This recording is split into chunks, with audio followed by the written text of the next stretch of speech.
안녕하세요. 하나증권에서 제약바이오 리서치를 담당하고 있는 박재경입니다. 오늘은 이제 제약바이오 기초 세미나를 진행을 해보려고 합니다.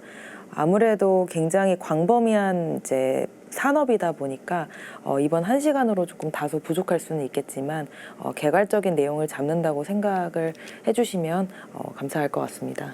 우선은 이제 기초적인 개념으로 의약품의 분류에 대해서 좀 먼저 말씀을 드리려고 합니다. 저희가 의약품은 이제 전문의약품과 일반의약품으로 크게 이제 분류를 해볼 수가 있습니다.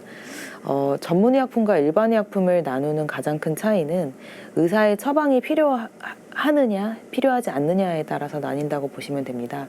그래서 저희가 이제 병원에서 반드시 처방을 받아야 하는 의약품을 전문의약품, 처방 없이 약국에서 살 수 있는 의약품을 일반의약품이라고 보시면 되고요. 사실 이제 일반의약품은 국내에서 특히 시장 규모가 그렇게 큰 영역은 아닙니다.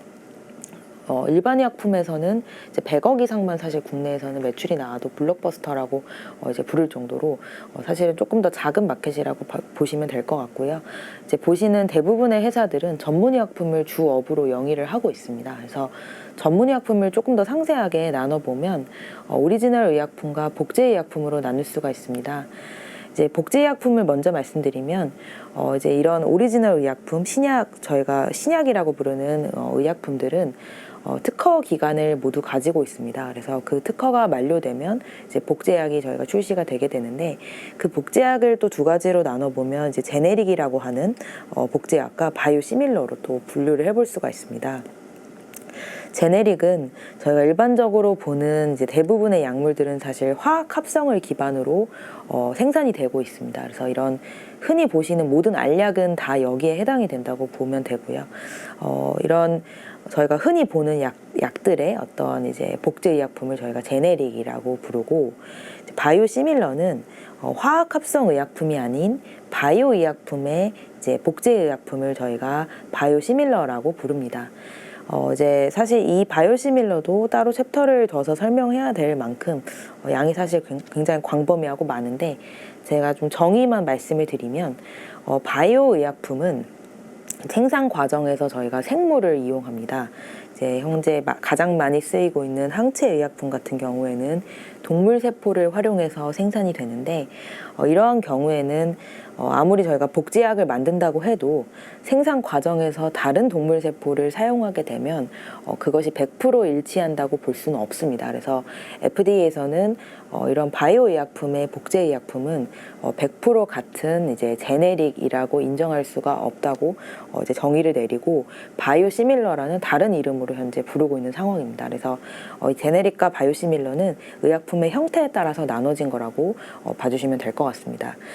사실 이제 복제 의약품보다 이제 마켓이 훨씬 큰 영역은 오리지널 의약품 신약이 될 텐데, 신약은 또 의약품의 형태에 따라서 또 굉장히 다양하게 또 나눠집니다.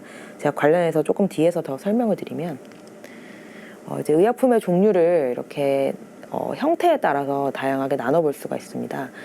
첫 번째 이제 천연물 의약품입니다. 천연물 의약품은 사실 천연물에서 유효 물질만을 분리해서 만든 약물이고요. 글로벌리 많이 활용된다기보다는 국내에서 주로 좀 사용이 되고 있다, 이렇게 봐주시면 될 것 같고, 천연물 의약품은 조금 더 마이너한 분류이고, 크게 저희가 화학합성 의약품과 바이오 의약품으로 의약품의 형태를 두 가지 나눠볼 수가 있습니다.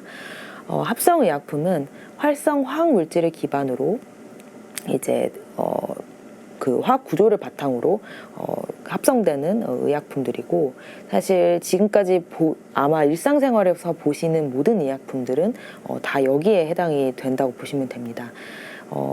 이제 1980년대에 고혈압, 뭐 혈전약, 항암제 이런 블록버스터 의약품들이 이런 케미컬 드럭 바탕으로 많이 출시가 됐었고, 2000년대 이후로 이런 케미컬들이 많이 특허가 만료되면서 또 제네릭 의약품 시장이 국내에서 굉장히 커지는 그런 흐름을 보여왔습니다.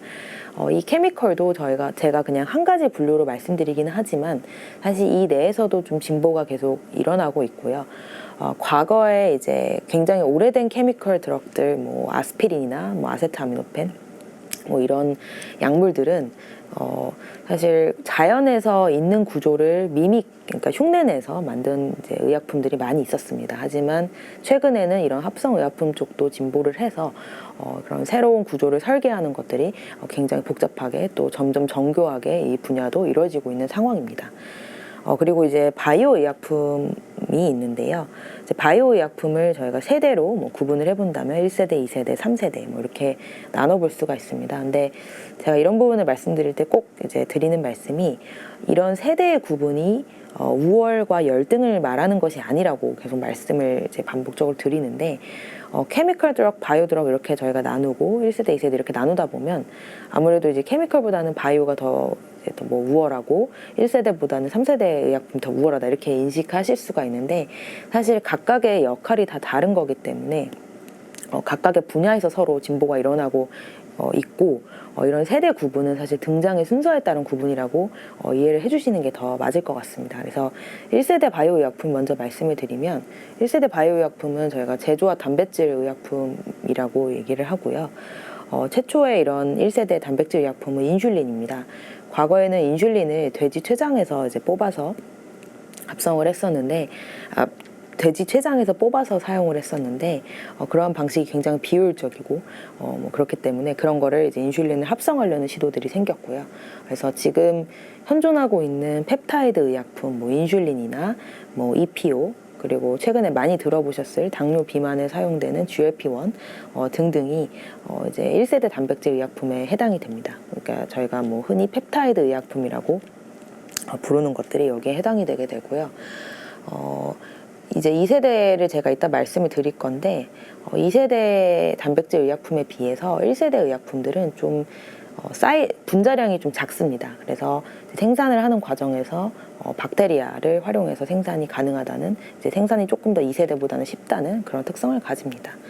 그리고 2세대가 이제 항체 의약품 많이 들어보셨을 항체 의약품이고요. 사실 항체라는 거는 이제 저희 몸에서 원래 어떤 외부의 침입자의 방어하는 역할을 하기 위한 이제 어떤 저희 인체 내부에 있는 단백질인데 이제 항체의 특성이 어떠한 특정 에피톱에 결합한다는 특성을 가지고 있고 이런 것들을 활용해서 의약품을 개발하기 시작했습니다. 그래서 이런 항체는 분자량이 1세대 단백질 의약품보다 훨씬 크기 때문에 이제 더 이상 박테리아에서 생산할 수가 없고 조금 더 사이즈가 훨씬 큰 동물 세포를 활용해서 이제 생산을 해야 합니다. 그래서 뭐 조금 더 생산의 난이도가 높다고 보실 수 있고요. 국내에서 이제 대표적인 CMO 업체인 삼성바이오로직스가 이러한 이제 항체 의약품을 생산하는 회사라고 보시면 됩니다. 그 외에 이제 유전자 치료제, 세포 치료제 등도 있는데요. 저희가 유전자 치료제는 유전 물질을 기반으로 하는 의약품을 포괄적으로 유전자 치료제라고 합니다. 근데 이 유전 물질의 형태가 사실 굉장히 다양합니다. 이건 이제 조금 생물적 지식이 필요하기 때문에 제가 자세히 말씀은 이제 드리지는 않는데 저희가 이제 몸의 유전 물질이라고 하는 형태들이 뭐 대표적으로 DNA가 있고 뭐 RNA가 있고 뭐 mRNA가 있고 뭐 다양합니다. 그래서 뭐 이런 것들을 다 활용하는 의약품들이 유전자 치료제에 해당이 되고 뭐 최근에 또 부각받는 유전자 가위, 유전자를 이제 교정해주는 가위를 활용하는 것들 뭐 이런 식으로 다양하게 사실 개발이 되고 있습니다. 사실 이 분야도 각각 이제 공부를 하시려면 좀 따로따로 하셔야 되는데 지금 이제 개론 정도기 때문에 그냥 이 정도로 있다고 말씀을 드리고 넘어가도록 하고 이제 세포 치료제도 있는데 세포 치료제는 이제 뭐 세포를 활용한 의약품입니다. 그래서 줄기세포 치료제, 면역세포 치료제 등이 있고요.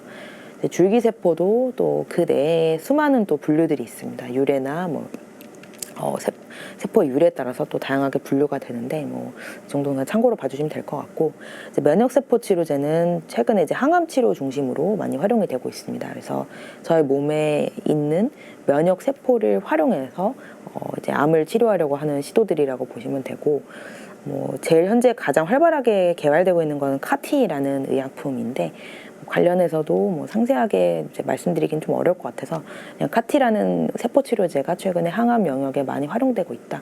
이 정도로 말씀을 드리고 넘어가도록 하겠습니다.